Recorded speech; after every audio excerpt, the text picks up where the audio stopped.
Assalamualaikum warahmatullahi wabarakatuh.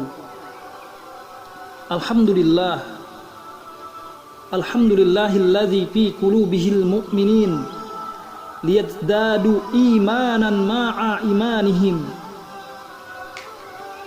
Asyhadu an la ilaha illallah wahdahu la syarikalah wa asyhadu anna Muhammadan abduhu wa rasuluhu la nabiyya ba'dah. Allahumma salli ala nabiyyina Muhammadin wa ala alihi wa sahbihi ajma'in. Wa ba'd. Ada suatu kaum yang meminta perlindungan kepada sebuah gunung. Padahal sudah jelas kita ketahui bersama, atau bagi yang belum pernah tahu, akan kita bahas bersama.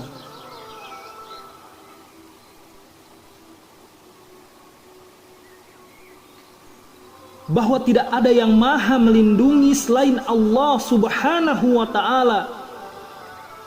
Hanya Allah yang mampu melindungi hamba-hambanya. Karena Allah lah sebaik-baiknya perlindungan. Kisah Nabi Nuh alaihi salam, kisah tentang seorang nabi yang mengajak anaknya, istrinya, sanak saudaranya, beserta seluruh kaum-kaumnya untuk menaiki bahtera yang telah dibuatnya. Bahtera yang dia buat dengan bercucuran keringat dan air matanya,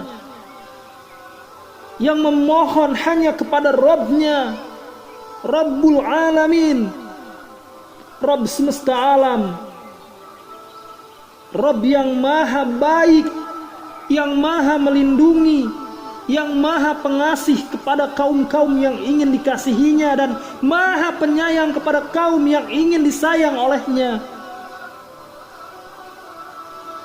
Akan tetapi mayoritas kaum dan keluarganya lebih memilih perlindungan kepada sebuah gunung.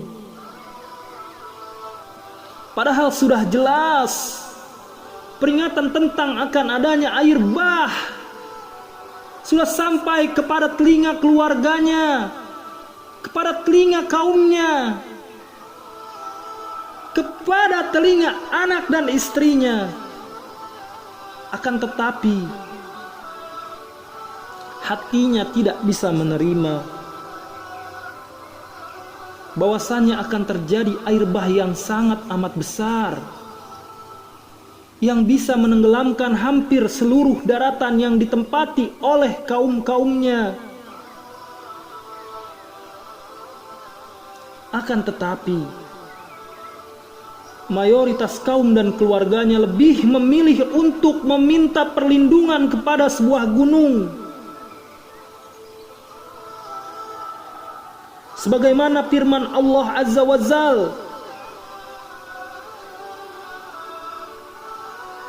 firman Allah surat Hud ayat 42 dan 43 yang mengabadikan kisah Nabi Nuh alaihissalam.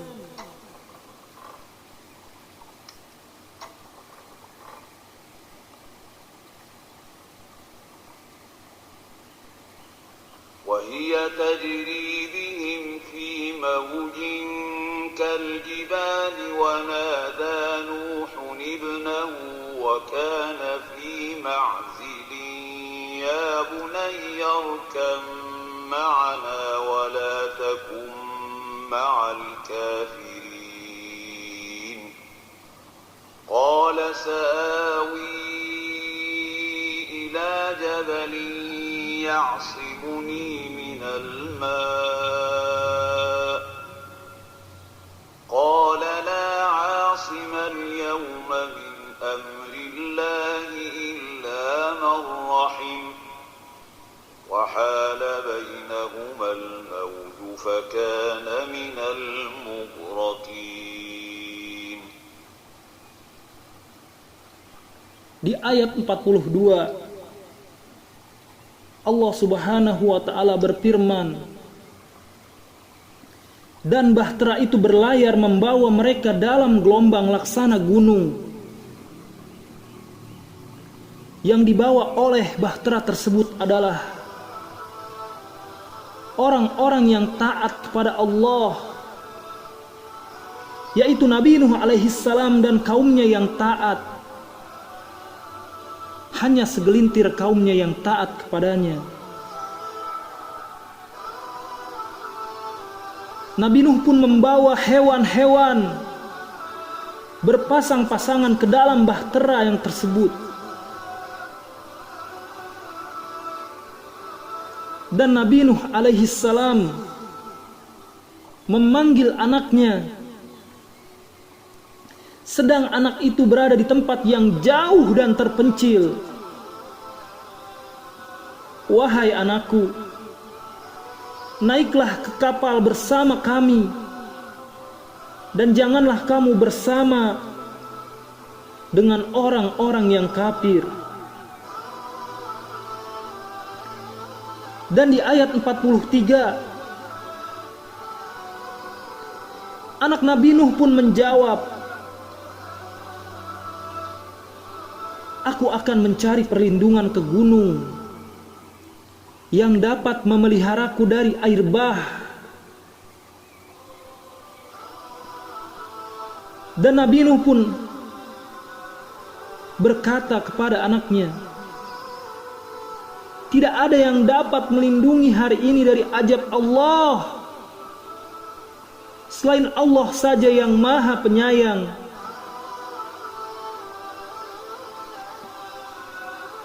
Dan anak Nabi Nuh alaihi salam dengan ayahnya terpisah oleh gelombang yang menjadi penghalang di antara keduanya.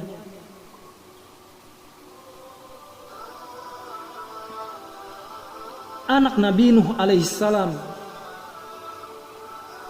tidak menuruti kata Nabi Nuh alaihissalam, yang mana Nabi Nuh alaihissalam adalah seorang ayah dan juga seorang nabi. Anak tersebut justru meminta perlindungan kepada gunung, bukan mengikuti perintah Allah Azza wa Jalla melalui ayahnya yang juga seorang nabi. Maka jadilah anak tersebut termasuk orang-orang yang ditenggelamkan.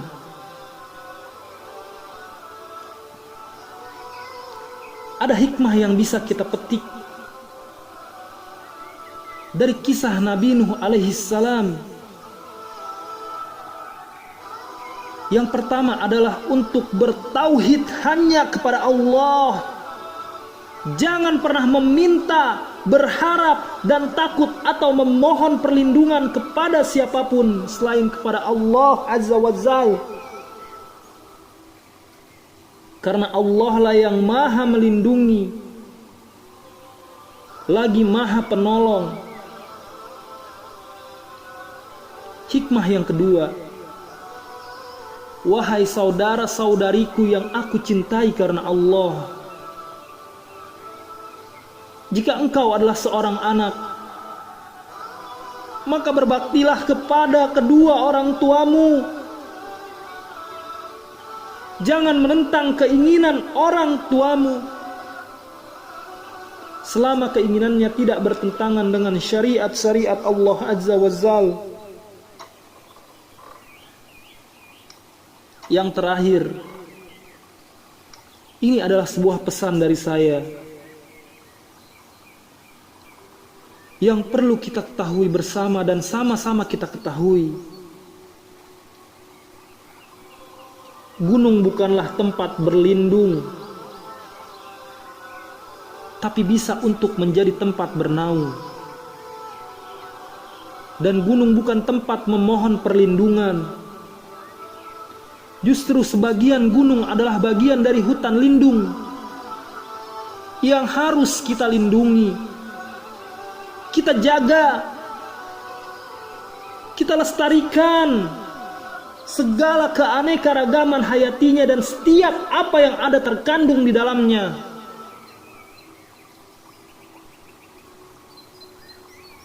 Agar apa yang ada di dalamnya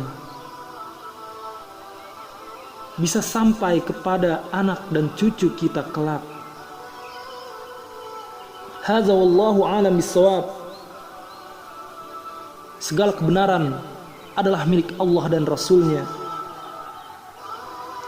Dan apapun yang bersalah dari apa yang saya katakan dan saya sampaikan atau yang saya tuliskan, itu murni kesalahan dari diri saya.